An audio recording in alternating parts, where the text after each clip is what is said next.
Good morning प्यारे बच्चों।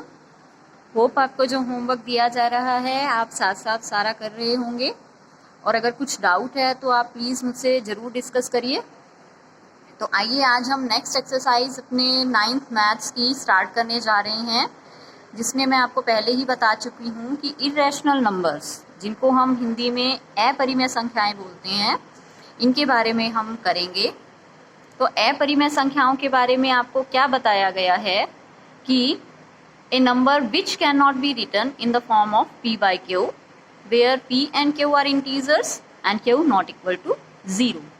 तो ये आपको डेफिनेशन बताई गई है कि p by q की फॉर्म में जिस नंबर्स को आप नहीं लिख सकते हैं उनको हम इरेशनल नंबर्स या अपरिमेय संख्याएं बोलते हैं। जैसे मैंने कुछ एग्जाम्पल्स देखिए साथ साथ यहाँ पर लिखे हुए हैं। एक तो स्क्वायर रूट में होती हैं, इनकी पहचान ये है। स्क्वायर रूट आप जिनको सॉल्व नहीं कर सकते हैं, जैसे स्क्वायर रूट 2, आप इसको अगर सॉल्व करेंगे तो पूरा पूरा सॉल्व नहीं होगा, पॉइंट में आएगा और चलता जाएगा। और देखिए नेक्स्ट जैसे मैंने लिखा है root 2, root 3, root 15, square root में पॉजिटिव में भी हो सकती हैं या नेगेटिव में भी हो सकती हैं, जैसे -√2। अगर आप सपोज ये लेकर चलते हैं square root of 4, square root of 16, square root of 1, ये अगर हम लेके चलते हैं तो देखिए हम इनको बच्चों सॉल्व कर सकते हैं। जैसे स्क्वायर रूट ऑफ 4, इसके फैक्टर्स हो जाते हैं 2 × 2 स्क्वायर रूट, और इसका आंसर हो जाएगा 2। 16 के आप फैक्टर्स कर सकते हैं 4 × 4 स्क्वायर रूट, तो इसका आंसर हो जाएगा 4। ऐसे ही 1 के फैक्टर्स 1 × 1, और इसका आंसर हो जाएगा 1। And square root of 9, 3 × 3, equal factors लेने होते हैं हमें, और इसका आंसर हो जाएगा 3। तो ये जो नंबर्स हैं ये आपके इरेशनल नंबर नहीं होंगे, जिन स्क्वायर रूट को आप सॉल्व कर सकते हो पूरी तरह। तो ये जो नंबर हैं ये रैशनल नंबर हैं। तो इरेशनल नंबर्स में कौन से नंबर आते हैं? जिन नंबर्स का स्क्वायर रूट आप कंप्लीटली सॉल्व नहीं कर पाते हैं। एक तो ये नंबर्स हैं, पॉजिटिव भी हो सकते हैं, नेगेटिव भी हो सकते हैं। एक जो पाई है वो भी आपका आता है इरेशनल नंबर में। और थर्ड टाइप का जो नंबर है, जैसे मैंने एग्जाम्पल लिखा हुआ है, एक तो ये चलता जाएगा, रुकेगा नहीं, और दूसरा क्या होगा देखिए, ये रिपीट नहीं होते हैं पॉइंट्स के बाद, जो नंबर्स हैं कुछ भी आ सकता है। और रैशनल में क्या होता था, रेपिटेशन होती है। 0.3333, जैसे ये है 0.2525, इस टाइप से जो नंबर्स हैं ये रैशनल में आते हैं, बट रेपिटेशन नहीं है तो आपका क्या हो जाएगा, एंड भी नहीं होंगे, तो इनको आप बोलते हैं इरेशनल नंबर। तो स्टूडेंट मैंने आपको 3 टाइप्स के नंबर बताए हैं इरेशनल नंबर में। एक तो जिनका स्क्वायर रूट कंप्लीटली सॉल्व नहीं होगा, पाई, एंड पॉइंट के बाद आप ये देखेंगे कि ये नंबर्स चल रहे हैं, रुक नहीं रहे हैं, और दूसरा आप अगर ये देखें रिपीट नहीं होंगे, not repeating, non terminating and non repeating, आप ये वर्ड यूज़ कर सकते हैं। नॉन टर्मिनेटिंग मीन्स ये स्टॉप नहीं हो रहे हैं, चलते जा रहे हैं, और रिपीट भी नहीं हो रहे हैं। तो ऐसे नंबर्स को हम बोलते हैं irrational number. Non terminating, non repeating first, and second square root not solve completely, and root pi. तो आइए अब हम आते हैं एक्सरसाइज पर। होप आपको ये क्लियर हो गया होगा इरेशनल नंबर्स क्या होते हैं। तो ये जो एक्सरसाइज है पूरी इसी पे ही बेस है। देखिए फर्स्ट जो क्वेश्चन है ट्रू एंड फॉल्स का क्वेश्चन है। इसमें आपको ये गिवन है कि every irrational number is a real number, ये ट्रू है या फॉल्स है। तो स्टूडेंट्स देखिए जो रियल नंबर हैं ये मैं आपको पहले ही बता चुकी हूँ, रैशनल प्लस इरेशनल, इसमें दोनों टाइप के नंबर्स आ जाते हैं। तो जो सभी इरेशनल नंबर हैं वो रियल में आएंगे। ये मैंने इसके लिए आपको एक डायग्राम से भी बनाकर दिखाया था, ये कल दिखाया गया था आपको। ये देखिए इरेशनल नंबर हैं, ये तो बिल्कुल अलग हैं, और ये पूरा चार्ट दिखाया गया था।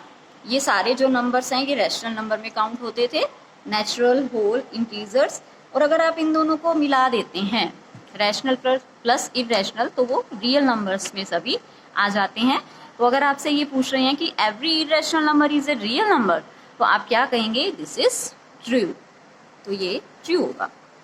नेक्स्ट है, देखिए सेकेंड पार्ट इसका, every point on the number line is of the form root M where root M is a natural number. सभी पॉइंट्स रूट एम के टाइप के होंगे।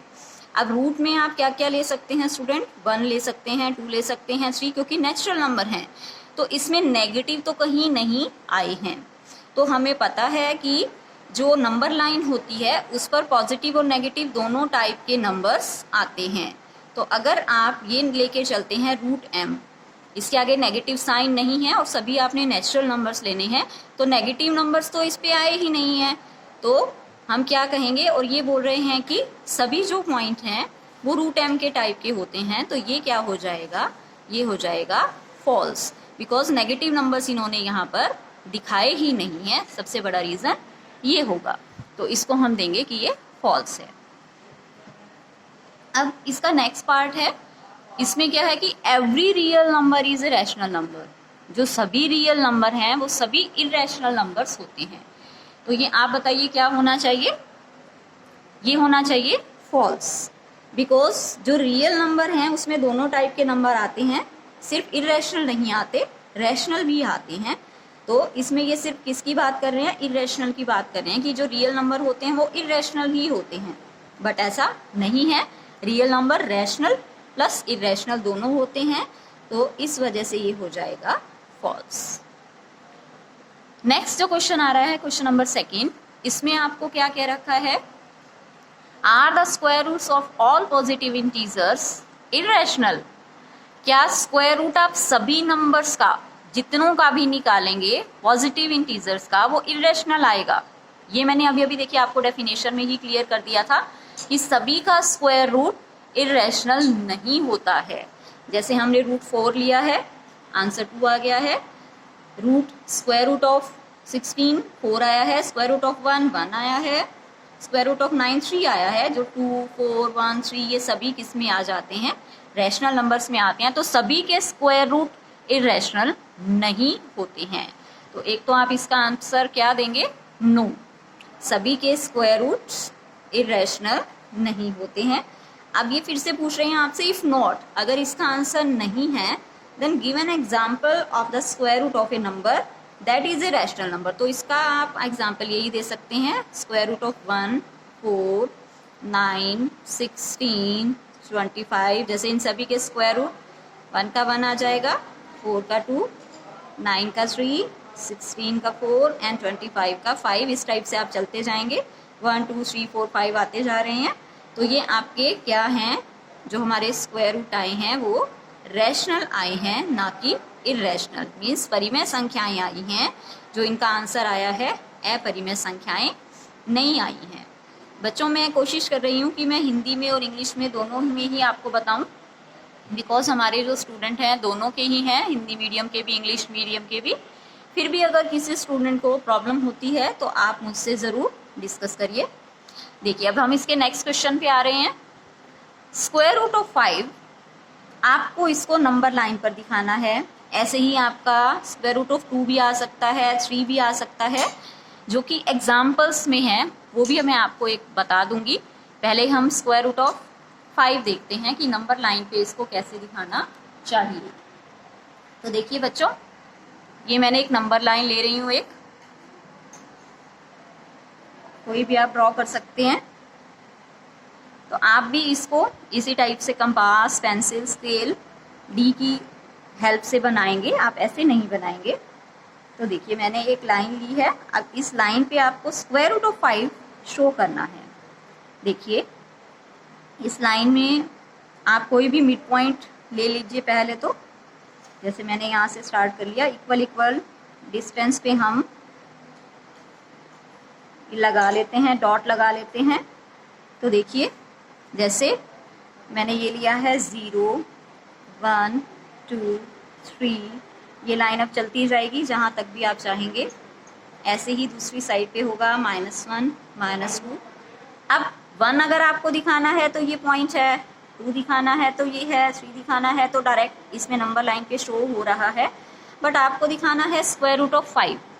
तो देखिए इसके लिए एक तो हम पाइथागोरस थ्योरम का यूज करेंगे, जो कि क्या थी, पाइथागोरस थ्योरम आपको सभी को अगर ध्यान है तो हम क्या लेकर चलते हैं, हम ये लेकर चलते थे कर्ण का स्क्वायर, मैं पहले हिंदी में बता रही हूँ, इज इक्वल टू आधार का स्क्वायर प्लस लंब का स्क्वायर।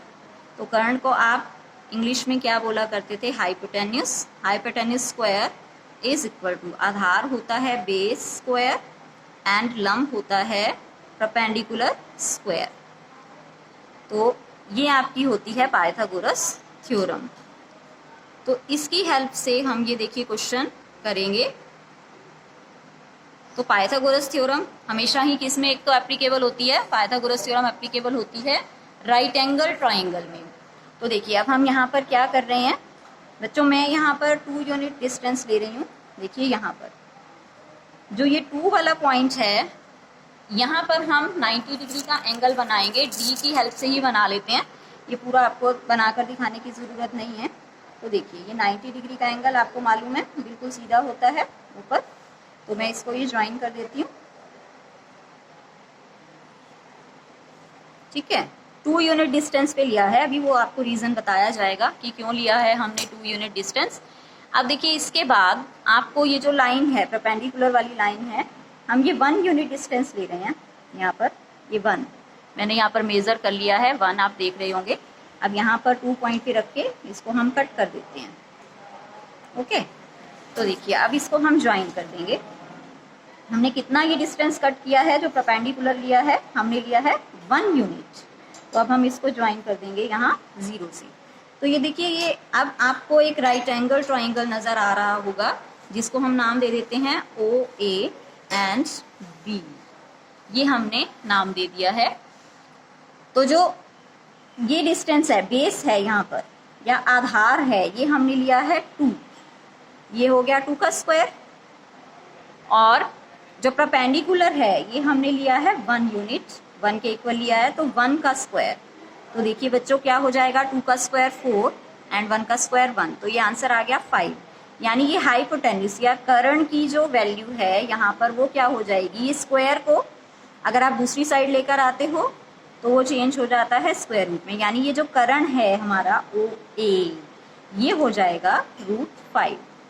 लेकिन आपको इसको शो करना है नंबर लाइन पे। आपको क्लियर हो गया होगा आई थिंक। बेस यहाँ पर, आधार यहाँ पर था 2, परपेंडिकुलर था 1 एंड अगर हम पाइथागोरस थ्योरम में ये सारा कुछ रखते हैं वैल्यूज, तो हम देखते हैं कर्ण यानी हाइपोटेन्यूस का मान आ जाएगा √5। लेकिन आपको इसको शो करना है नंबर लाइन पर। तो नंबर लाइन पे स्टूडेंट देखिए कैसे शो करिए। अब ये √5 इतना डिस्टेंस है ये वाला, ठीक है। तो √5 में यहाँ से ही नाप लेती हूँ और उसके बाद ये नाप के ही मैं क्या करती हूँ, मेज़र करके ये वाला जो √5 मैंने डिस्टेंस लिया है इसको मैं यहाँ पर ऐसे एक आर्क लगा देती हूँ या शार्प बना देती हूँ।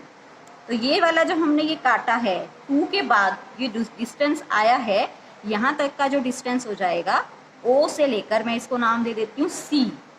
तो जो OC डिस्टेंस हमारा आया है वो आया है √5। OC है √5, OB, O से लेकर B, ये B पॉइंट हम आगे लिख लेते हैं ताकि कंफ्यूजन ना रहे। तो ये जो B पॉइंट है O से B तक का डिस्टेंस वो था 2 यूनिट्स और B से A या AB वाला डिस्टेंस वो था 1 यूनिट और O से C तक का हमारा आया है √5 और OA भी √5 होगा, OA भी √5 है। तो इस तरह से हमने ये OC डिस्टेंस दिखा दिया है जो कि √5 यूनिट्स होगा। तो मेरे को लग रहा है स्टूडेंट आप सभी को क्लियर हो गया होगा। और ऐसे ही 2 क्वेश्चंस सेम हैं जो कि आपके एग्जाम्पल्स हैं √2, स्क्वायर रूट ऑफ √2 को आपको शो करना है नंबर लाइन पर एंड स्क्वायर रूट ऑफ 3 को शो करना है। वो स्टूडेंट आप ज़रूर करके देखिएगा। अगर कुछ प्रॉब्लम है तो हम नेक्स्ट वीडियो में फिर डिस्कस करते हैं। आज के लिए हम इतना ही करते हैं। Thank you so much.